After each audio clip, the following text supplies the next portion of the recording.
yes, you would. here in the United States. In Luxembourg, Steichen. CH is that, like in, there's that smoothness in the thing. Leven niet. Ich weiß nicht, ob du an Spruch nachgekommen hast. That's why I'll address you in American English. You were born to Beven by Rosa in Luxembourg. I was not.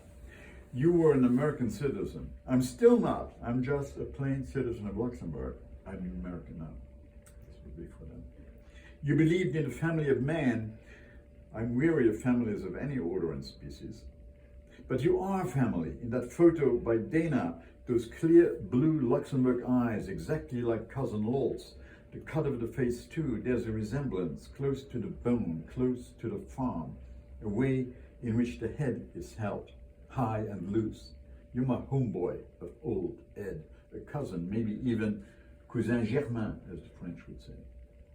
Now, you burnt your paintings when your gardener imitated one of yours.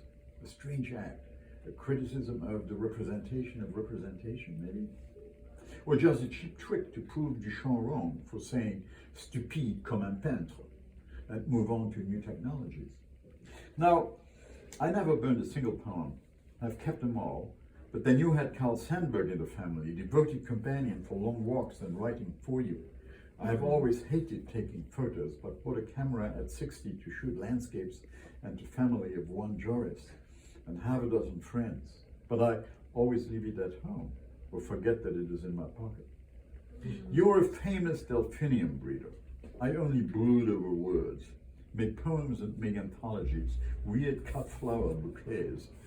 I'm in Albany, New York, and sometimes visit Buffalo, where you did avant-garde color autochromes the year Ford introduced the Model T Ford, and 1 year after Picasso painted his Demoiselle. Ah, the autochrome, hot off the 1903 minds of the Frères Lumière. Them I've seen, the Light Brothers. First marketed in our year 1907, it is an additive method, a process involving millions of microscopic grains of potato starch. Did you ever think of the Luxembourg staple food, gromper, when you loaded the camera? Potatoes. Dyed bright blue violet, bright orange red, and Kelly green. Dusted on a slightly concave piece of glass already coated with liquid pitch mixed with a dram of beeswax to keep it tacky.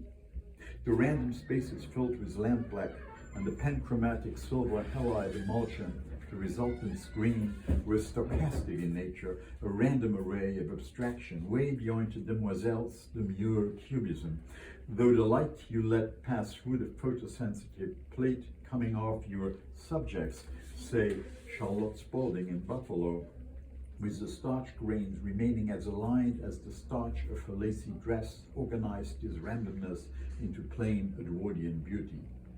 Ed, you were not Edwardian. You were just a Luxembourg lad in America who made good and moved with ease between Condé Nast and this here place 50 years before Warhol.